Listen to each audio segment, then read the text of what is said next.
یہ پوچھتے ہیں کہ آج کل مجھ سے اور میرے مسلمان دوستوں سے جہاں ہم کام کرتے ہیں وہاں پر اسلام سے متعلق لوگ سوالات کرتے ہیں، غیر مسلم دوست۔ ہم جب ان کے سوالات کا جواب دینے کی کوشش کرتے ہیں تو بعض اوقات وہ شوق میں چلے جاتے ہیں۔ کیا ہم اسی طرح کوشش کرتے رہیں ان کو ایکسپلین کرنے کی؟ دیکھیے، ہماری ذمہ داری کیا ہے؟ ہماری ذمہ داری یہ ہے کہ ہمارے پاس خدا کی آخری کتاب ہے، اور خدا کی آخری کتاب میں ہمیں یہ ذمہ داری دی گئی ہے کہ ہم اس کو تمام دنیا کے لوگوں تک پہنچا دیں۔ دین کی تبلیغ کے لیے قرآن مجید نے اس بات کو تجویز نہیں کیا کہ آپ جا کے تقریر فرمائیں، مناظرہ کریں، آپ جا کے دوسروں کی غلطیاں بیان کریں، آپ جا کے واعظ فرمائیں۔ نہیں، اس میں سے کسی چیز کی اجازت نہیں دی۔ قرآن مجید نے کہا ہے قُلْ أُوحِیَ إِلَیَّ هَٰذَا الْقُرْآنُ لِأُنذِرَکُم بِهِ وَمَن بَلَغَ۔ یہ فرمایا ہے کہ یہ قرآن میں نے دے دیا ہے، پیغمبر آپ اس زمانے کے لوگوں کو بھی یہ اس کے ذریعے سے خبردار کر دیں، اور بعد میں آنے والے بھی اسی کے ذریعے سے۔ تو آپ کو اللہ کی کتاب آپ کے پاس ہونی چاہیے، وہ آپ ادب کے ساتھ غیر مسلموں کو پیش کر دیں، اس کے اچھے تراجم۔ ہم بھی اس کی کوشش کر رہے ہیں کہ بہتر سے بہتر صورت میں وہ دنیا کی زبانوں میں موجود ہو، وہ دے دیجیے۔ ان سے کہیے کبھی آپ کو فرصت ملے، وقت ملے تو پڑھ لیجیے، اس کا ایک مختصر سا انٹروڈکشن کرا دیجیے۔ زبان سے کرا سکتے ہیں، آپ کو خود علم ہے کیسی کتاب ہے، کرا دیجیے، ورنہ لکھا ہوا انٹروڈکشن دے دیجیے۔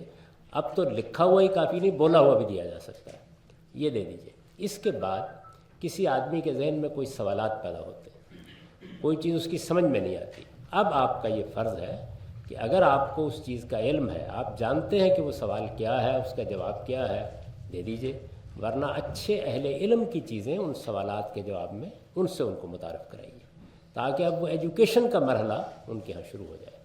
تو اس کے لیے جو خدمت ہم کر سکتے ہیں، دوسرے اہل علم کر رہے ہیں، اس سے فائدہ اٹھائیے، کیونکہ بعض اوقات ناقص علم کی بنیاد پر ایسی مناظرہ بازی کی لوگ کیفیت پیدا کر لیتے ہیں کہ جس سے بجائے فائدے کے الٹا نقصان ہو جاتا ہے۔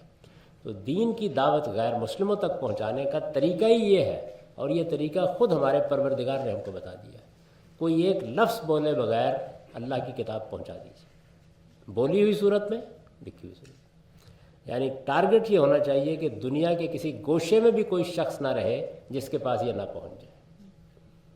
اب اس نے رسپونڈ کرنا ہے، اس نے اٹھا کے رکھ دی، آپ کی ذمہ داری ختم ہو گئی۔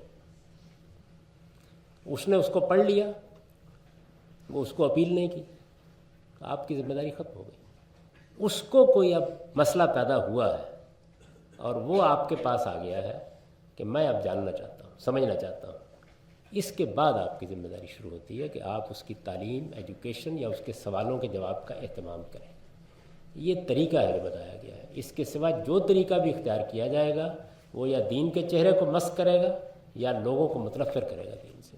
تو اللہ کی کتاب کو اپنا کام کرنے دیجیے، وہ اپنا کام کرے گی، اور اسی نے ہمیشہ کیا ہے۔ میں آپ سے عرض کروں، آج سے برسوں پہلے ڈاکٹر محمد حمید اللہ، وہ عرصے تک فرانس میں رہے ہیں اور یہیں انہوں نے ساری زندگی بسر کی۔ وہ لاہور گئے تو ہم لوگوں نے ان سے پوچھا، میں بھی تھا، ڈاکٹر جاوید اقبال صاحب بھی تھے، علامہ اقبال کے فرزند، کہ آپ اتنا عرصہ رہے تو کیا صورت ہے، پیرس میں کتنے لوگ مسلمان ہوتے ہیں؟ تو انہوں نے کہا اوسطاً 7 سے 8 ہر ہفتے۔ تو ہم نے ان سے پوچھا کہ یہ لوگ کس چیز سے متاثر ہو کے آتے ہیں؟ انہوں نے کہا زیادہ تر قرآن یا نماز یا اذان۔ اس سے آپ اندازہ کر سکتے ہیں کہ انسانی فطرت کس جگہ سے دین کو لیتی ہے، وہ ہمارے مناظروں سے اور ہماری گفتگوؤں سے نہیں لیتی۔